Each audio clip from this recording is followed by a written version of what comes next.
Today you're going to be on a fun ride of multiple things, so if you haven't already been amazed. Today, we're pulling the curtain back and taking you inside the Woodland Park Zoo. Tian and Zan are way up in the tree. They're a bit shy, but we'll take you up there. New exhibits, new animals, Who do we have there? and new adventures await right now on Cairo 7.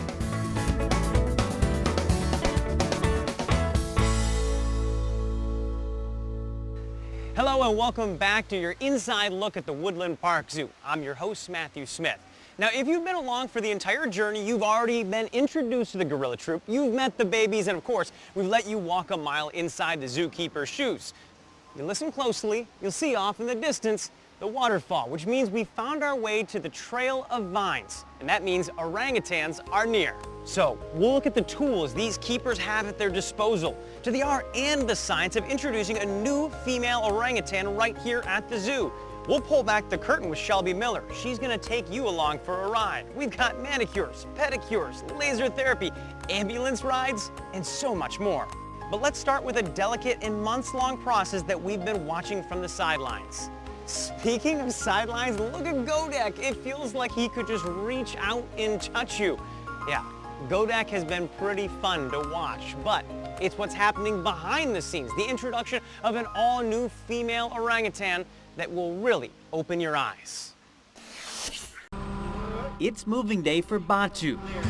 Inside this simple-looking box truck is the culmination of a not-so-simple process, which began all the way back in Philadelphia. We sent a keeper out there. One of our keepers went out to Philadelphia, spent a few days with her. When she was put in the crate and moved to the airport, one of their keepers also accompanied the flight. So there were actually two animal keepers on the flight with the animal as she came, cross country. Where nearly a dozen people came together, carefully aligning this temporary crate so both Batu and the staff could safely get her inside of her new home. She's unloaded from the container into our quarantine facility. Lift it. Watch your face. Hold on. She's sitting in the entrance. Okay, and she's shifting. She's in. And out. Even though they did undergo a thorough health evaluation prior to coming here, there's always a chance that the move itself might have triggered something to. So we just want to make sure that they're healthy, that she's taking her food, and then we're prepping the space that she's moving into, so getting it ready for a new animal, getting the other animals in that location. So in this case, a young male like Godek, the orangutan, preparing him. There's almost like a mental side of this, to preparing. It is for sure, and it's recognition, right? So if you have never seen an introduction of two orangutans, you might misinterpret some of the behaviors. Part of the introduction process is allowing the two animals to be within close proximity to each other. In other words, see each other, smell each other, before we actually have them come in contact or have physical contact with each other. Sometimes it's just through mesh, or sometimes it is just direct contact. But it's a very, very deliberate process. It gets tricky when if you don't let the animals drive the decision. In other words, if you put them together too soon and they're not ready, it could go badly. If you wait too long, even though the animals are telling you they're looking forward to being with each other, then that could go badly.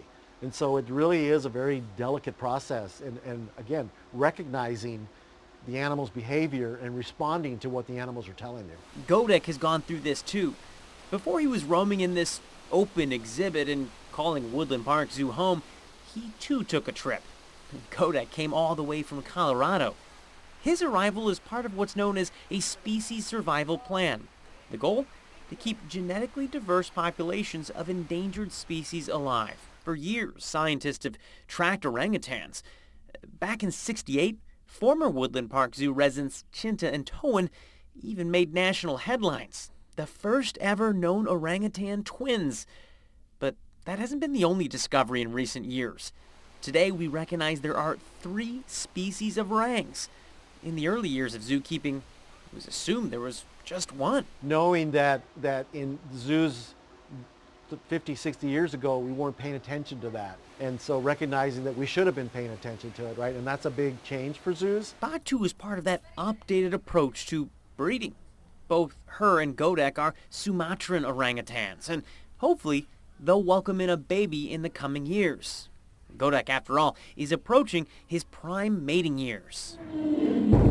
But unlike gorillas, where babies play a huge role in the social norms of a troop, orangutan births are different.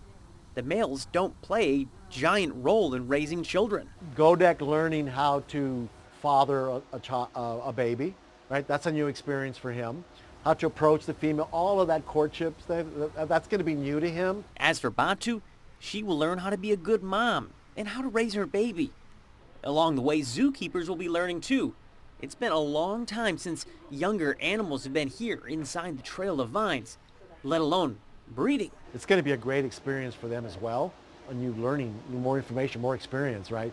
Things that they can apply in the future with, not just with Batu and Godek, but we could be breeding more than just these two orangutans in the future. And so that knowledge base that their gain is going to be invaluable, not just here, but across all zoos. It will be a whole new learning curve. Habits, personalities. Zookeepers are the experts of these wonderful creatures, and they are individuals. So by the time they get a hang of these two, how they relate, how they interact, once they've learned how they connect, it'll be time to prepare again for the next generation of orangutans. It helps us to grow the knowledge base for how we care for these animals going forward, not just, and this is key, not just for other animals in zoos, but a lot of the things that we learn about the behavior of these animals is also applied to animals in nature. It's personal. I mean, obviously we have a responsibility to these animals. Coming up, we explore what preventative medicine looks like as we dive into geriatric care. All right, Bintang, one more time, bud. Let's do it. Let's go. How a little laser therapy can go a long way on some aging joints. Being geriatric isn't a sentence. It's not a disease. It's just a stage of life. All that and more when your look inside Woodland Park Zoo returns.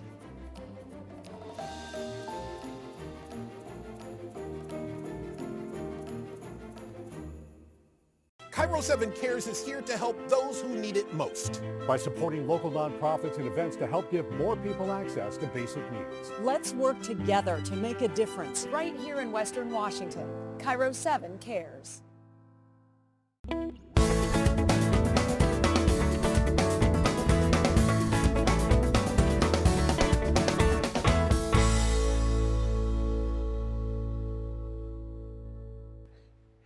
Welcome back to the Woodland Park Zoo. Now, we've talked about how an animal introduction works, but what about the animals who've been around for a while? I don't know about you, but my knees sometimes hurt. And the same thing happens to these creatures. In fact, this emu needs a little bit of help, and we'll show you how they get it done.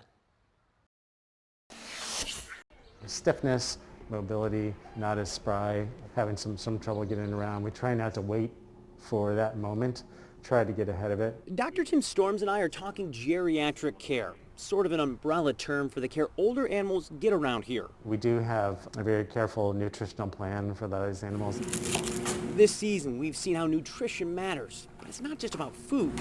There may not be a GNC for animals, but the vets regularly prescribe supplements because whether you're a penguin, a bear, or an aging emu, by virtue of living in a zoo, all these animals avoid predators that would attack them in the wild. So inside a zoo, animals tend to live longer. There he is. And that's the case for Bintang.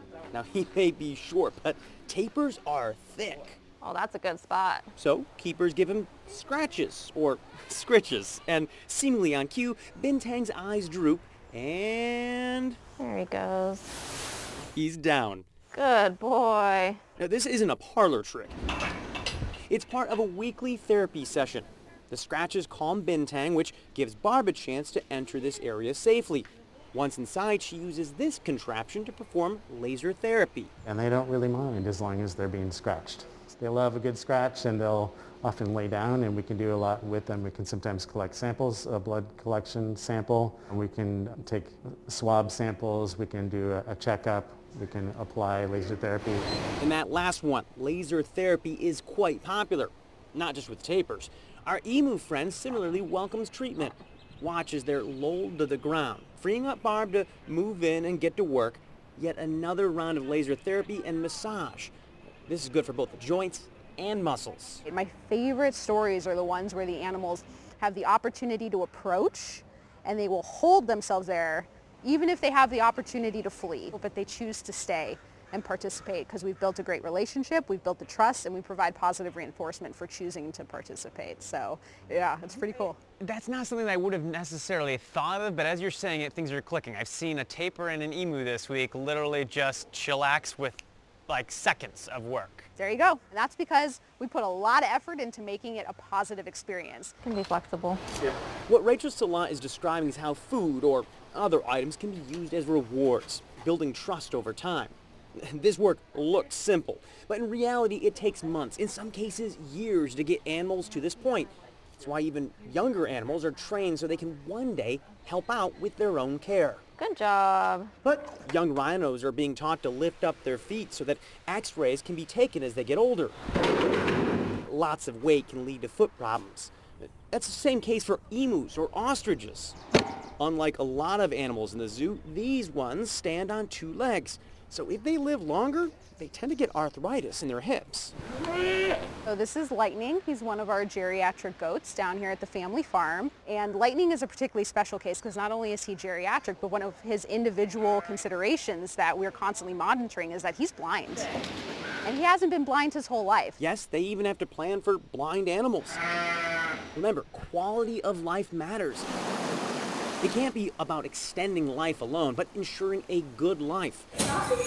So it comes back to the keepers to track changes that, to us zoo guests, may go unnoticed. Zookeepers have to be really in tune to those micro changes in behavior in order to understand whether or not our animals are feeling well or not, so that we can look down the menu of options of ways that we can increase their comfort and quality of life. You're gonna get some scratchies in their later years. Is that something that's like an easy study or something that's book learned, or is that more intuitive in your relationship with the animal? Yeah, it's a little bit of both, honestly. It's a science and it's also an art form. So it's certainly something you can start learning about from a book, but really it's about spending time. That's where zookeepers really specialize. Without question, our eyes and ears There you go. are the people that take care of the animals. Good. And sometimes the good doc here has to make an outside call for extra help. We've had an orangutan procedure in the past where we bring in a human OBGYN consultant as well as eye, ears, nose, and throat surgeon. Do you ask the orangutan if it has a good HMO? They are fully covered no matter what. It's not all smiles either. Zoos deal with death, meaning inside this room, there are both wins and losses. We do celebrate successes and we also mourn losses. When we lose an animal, it's a big deal, both for us as well as the caretakers of the animals. An unfortunate aspect to our jobs that is related to that is knowing how and when to let an animal go peacefully in a graceful way with kindness. And so euthanasia is a part of our job too. And we consider that part of something we can give to them as one last gift, if you will, is the way to let them have an end of their life with dignity. That sounds like a difficult job. It sounds like a roller coaster to me. With experience, you've come to be able to ride that roller coaster a little more without having it throw you. On the contrast, a lot of successes where we feel like an animal is severely compromised and we're able to do a surgery or diagnose something and treat that successfully and pull them through. And in the end, it's a joy to be able to do it, We're lucky to be able to have these jobs and to be able to care for these magnificent animals, to extend their lives as much as possible and make their lives as full of wellness as they can be.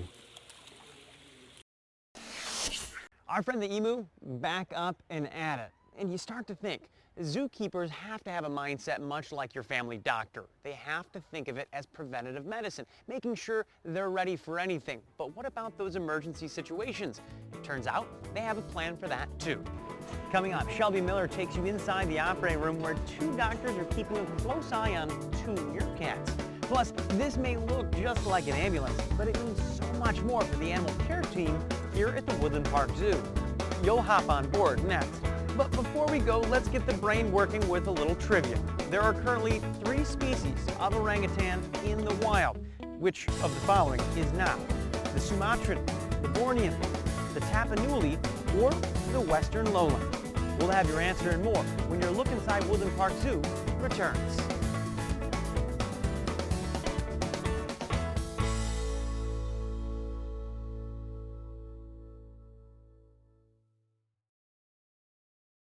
Cairo 7 Cares is here to help those who need it most. By supporting local nonprofits and events to help give more people access to basic needs. Let's work together to make a difference right here in Western Washington. Cairo 7 Cares. Today you're going to be on a fun ride of multiple things, so if you haven't already been amazed. Today, we're pulling the curtain back and taking you inside the Woodland Park Zoo. Tiana and Zan are way up in the tree. They're a bit shy, but we'll take you up there. New exhibits. New animals. Who do we have there? And new adventures await right now on Cairo 7.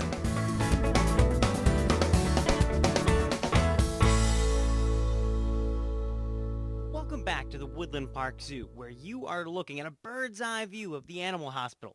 Yes, when care calls for it, the zoo can handle all kinds of different procedures here, from the biggest cats to the smallest bird. Now, we're inside the hospital and there's patients, so I'll keep my voice down a bit, but there's all sorts of equipment here, including this X-ray machine. Yes, animals need all sorts of care here, from infant age to geriatric. In fact, we're talking about 2 meerkats today that have enlarged hearts, so doctors are keeping a very close eye on them. Just on the other side of this door, they're doing a surgery. Shelby Miller is going to take us inside.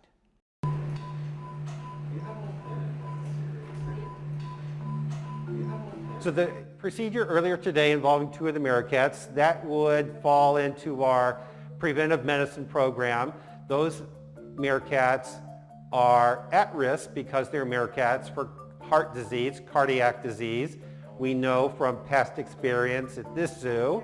So today's exam was an ultrasound examination looking specifically at their hearts, looking at their contractility, heart size, how well they were outputting the blood flow in and out of the heart. And that kind of falls into the last trimester of their life. So an animal that's under anesthesia, like the meerkats this morning, we use a monitoring equipment that monitors their heart rate, their respiration rate, their EKGs. This one is dedicated to the operating room. There's another one that's in the treatment room that was used on the meerkats. And we're only as good as the equipment that we actually have. And this helps us monitor the animal throughout the duration of the anesthetic period. This is the radiograph from one of the meerkats that we worked on today. So this is a digital film, and this is one meerkat under anesthesia laying on its side. The radiograph was taken, and then we actually see here the animal's heart. We are zooming in here, and I'm looking at this structure here, which is the heart, and you can see the bones. This is the backbone, and this heart is slightly enlarged for an animal of its size. That's step 1 in the evaluation of this meerkat's heart. And the rest of the anatomy is all very interesting to me as well. You can see this metal here in the abdomen because this meerkat was spayed at one point. You have to focus on the whole patient, starting from one end to the next. You can see the anatomy, the bony anatomy especially, of this meerkat. And this would be the right hock or the right foot. And it looks like this meerkat has some arthritic changes that create some soft tissue swelling that we're seeing. So even though we're evaluating the heart, we're looking at the whole patient. And so this is not something we can reverse, but we can manage the discomfort or the pain associated with the arthritis in this meerkat's foot, which is as big as my little finger. So pain medications, reduced exercise, weight management, sometimes some of those rehab medicine interventions that we talked about, like acupuncture or cold laser therapy, will make this meerkat more comfortable as a result. In the parking lot behind the animal hospital, you'll find a crucial tool that you might not think of when it comes to animal care, and that's an ambulance. Vets here say they are lucky to have one. This isn't just for medical emergencies. This is also a portable doctor's office, helping to treat animals of all shapes and sizes.